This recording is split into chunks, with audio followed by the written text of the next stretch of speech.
Jaal Magarsaa dhaabaa ajjeefneerra harkaan qabanne jechuudhaan waraanni mootummaa yookaan mootummaan faashisti gabroonfataa Abiyyi Ahmad dibbee inni dhaanu irratti kallattimaan Jaal Magarsaan akka jiruuf eenyu akka ta'e isinii ibsaa jechuudha. Jaala koo akkam nagumaami? Akkam jirtaa fayyaadha? Baga jiraatte jaala kiyya.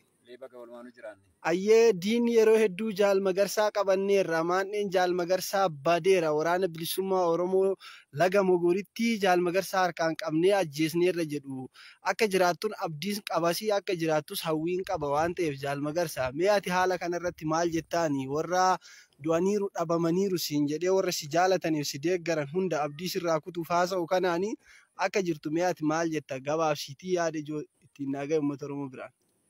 Hayyee galatoomi. Egaa kun yeroo hundumaa sagantaa diinaati. Diinni yeroo hundumaa du'a odeessitii yoo xiqqaate marsaa 15 ol Jaal Magarsaa dhaabaa ajjeefnee irraa jettee diinni uummata Oromoo fuulduratti waltajjiilee garaagaraa irratti dhaabbattee uummata Oromoo irratti ololuudhaa fi ittiin burjaajessuuf haamlee buusuudhaaf waan akkasii saganteeffattee gadi baati jechuudha. Maaliif jennaan uummanni kun amma ta'ee qaama uummata kanaaf gadi baane waan ta'eef dhugaa isaatti barbaacha baane waan ta'eef abdii nurra kaawwate waan ta'eef ittiin abdii cabsuudha abdii kutachiisuudha jechuudha. Uummanni kun akka nu duuba deebi'u saganteeffattee waan akkasii goote. Kanaaf ani hin duune jira. Arras qabsoo uummataan geggeessaa jira. Borus taanaan ani qabsoo irraa eenyumtuu duubatti nan deebisu. Ololli diinaa fi waan diinni saganteeffatee uummata Oromoo fuulduratti gadi ba'u abdii nan kutachiisu. Ables nan buusu ani jiraachuun koo uummata Oromootiif furmaata waan ta'eef egaa borus jiraa jechuudha waaqa waliin maaliif kanarraan naga'e rabbiidha dhugaa jirtuutu arraan naga'e kanaaf uummanni Oromoo abdii kutachuu hin qabu ani lubbuun jira arras qabsoo uummataan geggeessatii jira jechuudha kanaaf egaa uummanni Oromoo kanaan abdii kutachuu hin qabu nan jira kun olola diinati. Ana qofas miti jaalmarroo ajjeefnee jettee viidiyoo garaagaraa qopheessitee sobdee waan akkasiisaniin uummata irratti miidiyaa irratti ololaatii turte jechuudha. Kanaaf jaalmarroon qabatamaadhaan gadi ba'ee miidiyaalee garaagaraa irratti haasaa taasisaa ture uummanni Oromoo soba san adda baafatee baree jechuudha. Olola diinaa soba diinaa adda baafatee baree kanaaf kun sagantaa diinati olola diinati ani hin duune nan jira jechuudha. Ayyee jaala kiyya galatoomi ulfaadhu ana qofa otoo hin taane diinni koo otoo lubbuun jiru jaallan qabsoo gameeyyii fakkaattota kootii fi jaallan na waliin qabsoo geggeessan hedduu duute jedhaa jira anis jira jaallan koo du'e jedhanis jiru jedha. Hayyee Jaal Magarsaa haala kalee irraa qabatee haala diinaa irraa qabatee qabsoon hadhaa kun maal si fakkaata? Diinni waraanni bilisummaa Oromoo badutti jira jedha. Ati hoo haala kalee keessa turteef har'aa kanaan wal qabattee maal jettaan uummata Oromootiin qabsoon uummata Oromoo kun eessa gaara akkamitti deemaa? Hayyee galatoomii egaa mootummaan faashinti yookaan fi mootummaan argitee sirni nama nyaataa mootummaa ammaa kunii yeroo hundumaayyuu waan sobaa malee dhugaa biratti hin argitu jechuudha. Akkaataa ittiin uummata kana sobee mooksee uummata kana ittiin cabsu yeroo hundumaa sobni isaaf sagantaadha jechuudha. Dhugaa irratti hundaa'ee hin hojjetu.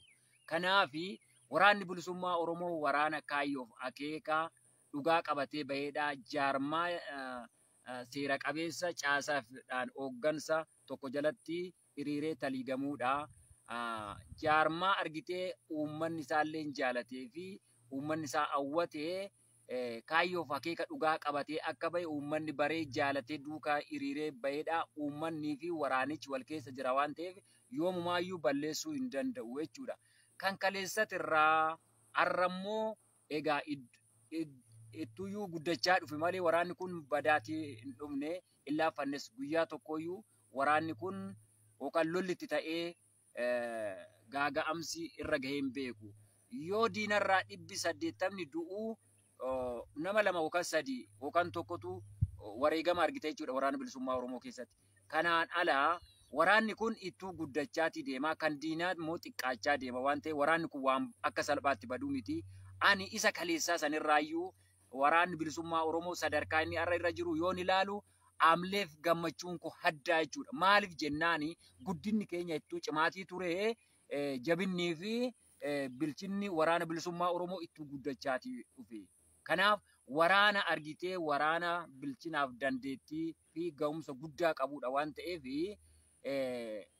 waraanni sadarkaa waraanni bilisummaa Oromoo har'a irra jiru bifa riphee lolaatiin osoo hin taane bifa mootummaati. Waraana mootummaa fakkaatu guddinni isaa, baay'inni isaa, bilchinni isaa, dandeettiin isaa waraana mootummaatii ol caalee argamaa jechuudha. Kanaaf waraanni bilisummaa Oromoo yoomumaayyuu hin badu har'a dhiisitii yeroodhuma argitee humna xiqqaadhaan socho'usanuttuu balleessuu hin dandeenye.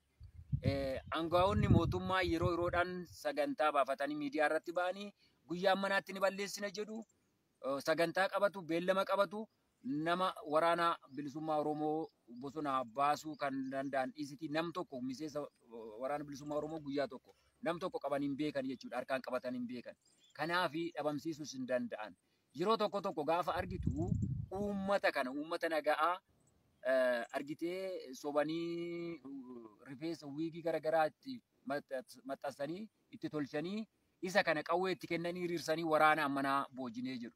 Inni kun immoo diraamaa argitee wayyaaniin kaleessa ittiin uummata Oromoo gowwoomsaa turte san irraa fudhatanii isa saniin rakkatu jechuudha. Argitee tooftaa dullooma isa ittiin wayyaanii ittiin wanni jechaati turte isa sana gadi baasanii ittiin rakkatu. Waan haaraa maddisiisuu hin danda'an. Tooftaa haaraa maddisiisuu hin danda'an. Sagantaa haaraa qabatanii gadi ba'uu hin danda'an. Isuma dulloomaa kaleessaa saniin ittiin rakkachaa jiru. Uummanni Oromoo irratti dammaqe waan ta'eef irraa fudhachaa hin jiru. Soba isaanii irratti barate waan ta'eef irraa fudhachaa hin jiru. Kanaaf waraanni bilisummaa Oromoo yoomumaa baduu hin danda'u, balleessuus hin danda'an, ittuu guddachaatii jira. Guutuu Oromiyaa fudhatee jira jechuudha. Har'a waraana bilisummaa Oromoo kutaalee Oromiyaa keessaa lafti waraanni bilisummaa Oromoo hin jirre hin argitu jechuudha. Hundumaa kutaalee Oromiyaa hunda keessatti waraanni bilisummaa Oromoo gadi of dhaabee tarkaanfii gurguddaa bahaa hamma lixaatti, kaabaa hamma kibbaatti tarkaanfilee gurguddaa fudhachaa jira jechuudha.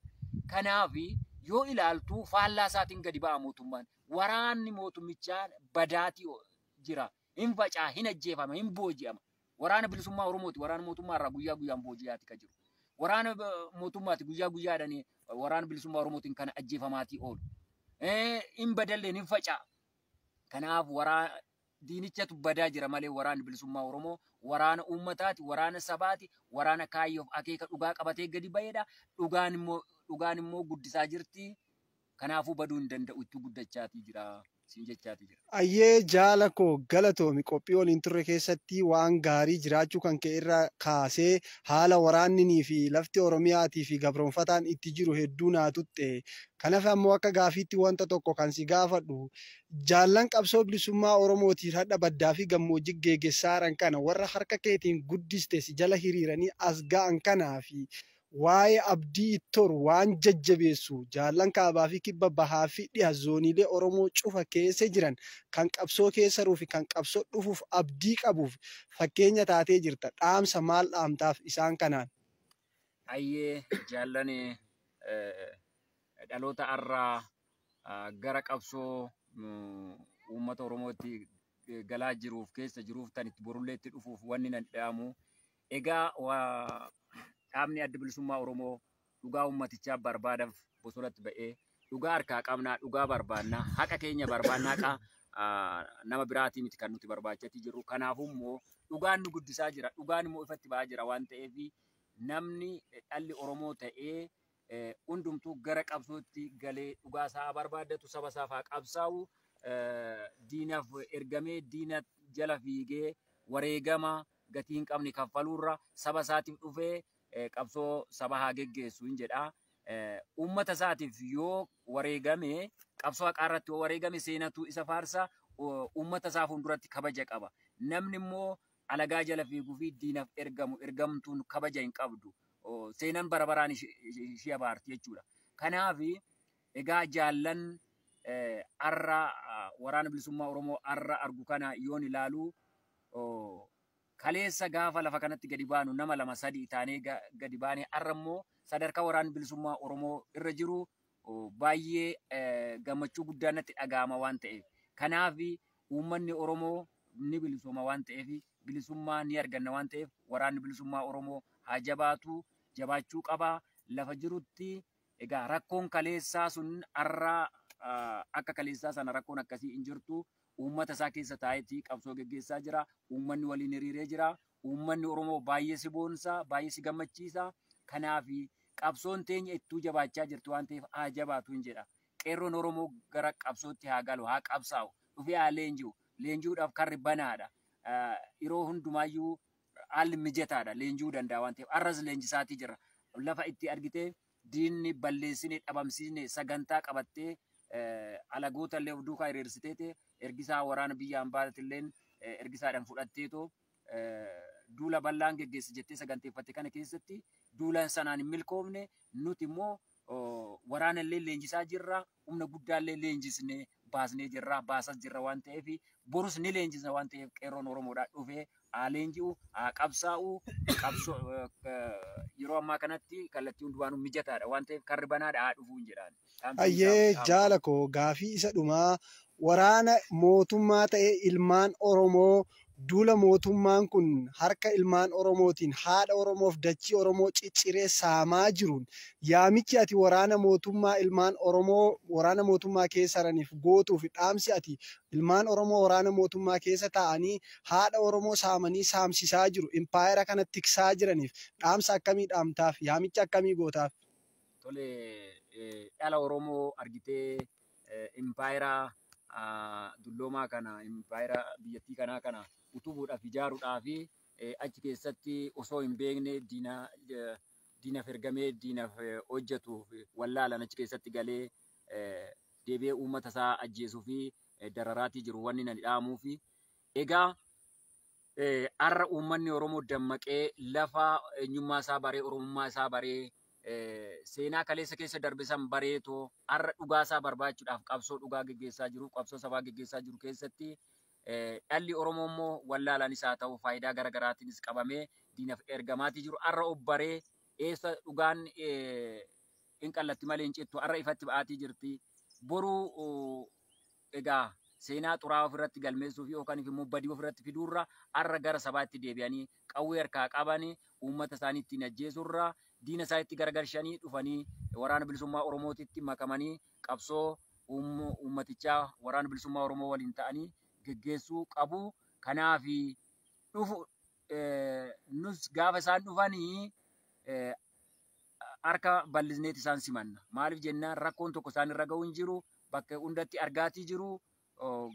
Ijoollee harka dhuftee harka kennattu haaluma gaariidhaan simannaan gaarii godhamee fi akkaataa saniin ijoolleen baay'inarra waraana bilisummaa Oromootti makamtee waliin qabsoo taasisaa jirti. Kanaafuu warroonni diinaaf ergamaatii jiran harka diinatti haa ba'anii dhufanii hojii sabaa geggeessanii uummata isaaniitiif faa qabsaaniin isaaniin jedha.